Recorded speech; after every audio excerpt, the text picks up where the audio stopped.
पुणे शहर पोलीस मुख्यालयात आज ड्रिंक अँड ड्राईव्ह करून जे गाडी चालवणारे वाहन चालक आहेत तर त्यांच्यावर मागच्या 2 वर्षात कारवाई करण्यात आली होती आणि याच कारवाई केलेल्या सगळ्या वाहन चालकांना आज मुख्यालयात बोलवण्यात आलं होतं. त्यांना समुपदेशन करण्यात आलं आणि आगामी काळामध्ये त्यांनी ड्रिंक अँड ड्राईव्ह करू नये अशा प्रकारची एक खरं तर धाकच पुणे पोलीस आयुक्तांनी दिलेला होता. यामध्ये एक जण आले होते ज्यांचं असं म्हणणं आहे की त्यांनी ड्रिंक अँड ड्राईव्ह केलं नव्हतं तरीसुद्धा त्यांच्यावर कारवाई करण्यात आलेली आहे. आपल्यासोबत हे महाराज आहेत, ते स्वतः महाराज आहेत लातूरकर.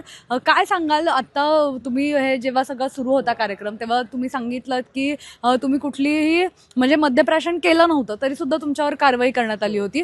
कधी कारवाई करण्यात आली होती आणि काय झालं होतं? नाही ते आठवा महिना होता 25चा.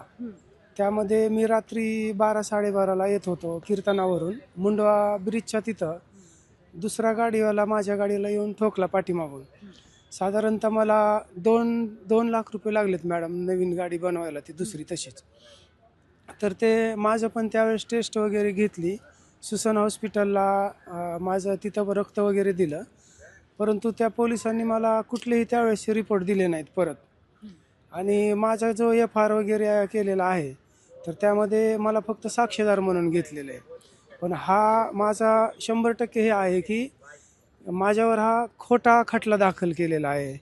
ही पोलिसांची 100% चूक आहे याच्यामध्ये. नक्की. ब्रेथ अनालायझर जे आहे तर त्याच्यातून तुमचं तपासणी केली होती तर त्याचा रिपोर्ट पॉझिटिव्ह आला होता का? तुम्हाला ते दाखवलं होतं? नाही, मला काहीच दाखवलं नाही. आणि उलट ते असं म्हटले होते पोलीस स्टेशनला की ह्यांचं काय तिकडं सुसनला करायची गरज नाही कारण हे पिणाऱ्यातले नाही आहेत. तरी पण आम्हाला रात्री पोलीस घेऊन गेले आणि तिथं रक्त वगैरे दिलं, पण मला त्याचा रिपोर्ट वगैरे काहीच दिलेला नाही. मग तुम्ही नंतर रिपोर्ट्स मागितले का आणि मग त्याच्यानंतर तुम्हाला त्यांनी रिपोर्ट्स दिले का किंवा तुम्ही विचारलं का म्हणजे तुमच्यावर कारवाई का केली? जर तुम्ही मद्यप्राशन केलंच नव्हतं तर तुमच्यावर कारवाई का केली असं तुम्ही प्रश्न विचारला होता? हो, 4 महिन्यानंतर मला रात्री फोन आला की तुमच्यावरती ड्रिंक अँड ड्राईव्हचा खटला दाखल झालेला आहे, तर तुम्ही उद्या सकाळी 11 वाजता पोलीस मुख्यालय शिवाजीनगर या ठिकाणी या. मी त्यांना विचारलं असता त्यांनी सांगितलं मला किंवा तुम्ही तिथं आमच्या इथून पोलीस स्टेशनचे तिथं येतील एक जण, तुम्ही त्यांच्याशी भेटा. मला त्याच्या अगोदर 4 महिन्यापर्यंत त्यांनी काहीच मला सांगितलेलं नाही. बरं, तुमच्याकडे FIR पण आहे ना तेव्हाची? तर FIR दाखवता येईल म्हणजे आपल्याला ते पुरावे काय आहेत तर ते दाखवता येईल, काय FIR मध्ये नमूद केलेलं आहे ते सुद्धा. तर ही त्यांनी त्या दिवशीची ही FIR आहे ज्या FIR मध्ये म्हणजे त्यांनी FIR केली होती तर त्याच्या पण आपण हे बघू शकतो. ही FIR जी आहे तर त्याच्यामध्ये काय काय कलमं लावली ती पण आपण बघतो. 125A, 125B, 281 आहे, 324 अशी वेगवेगळी कलमं लावलेली आहेत. 29/8/2025 रोजी ही FIR झालेली आहे आणि या FIR मधले पण जे काही हे आहेत तर ते आपण बघूयात काय लिहिलं FIRचं ते पण.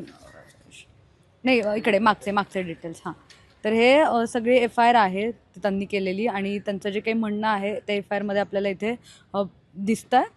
एकूणच यामध्ये आपण जर पाहिलं तर या सगळ्या ह्याच्यामध्ये त्यांचं म्हणणं होतं की मी मद्यप्राशन केलेलं नाही आहे आणि त्यांनी स्वतः पोलीस आयुक्त जे आहेत तर त्यांच्यासमोर पण त्यांचं हे म्हणणं मांडलं होतं. त्यामुळे पोलीस आयुक्तांनी पण सांगितलं होतं की अशा मोठ्या प्रमाणात कारवाया सुरू असतात त्यामुळे एखादी अशा प्रकारची चूक होऊ शकते. तर ब्रेथ अनालायझर जे आहेत तर तेच त्यांचीसुद्धा व्यवस्थित तपासणी केली जाईल की ते व्यवस्थित चालतायत नाही चालत. आणि यासोबतच पोलीस आयुक्तांनी तुम्हाला भेटायला बोलवलं आहे का किंवा ते तुमच्याशी बोलणार आहेत? भेटायला बोलवलं नाही, पण तुम्ही याचा निर्णय 7 दिवसाच्या आत तुम्हाला देऊ असं त्यांनी सांगितलं.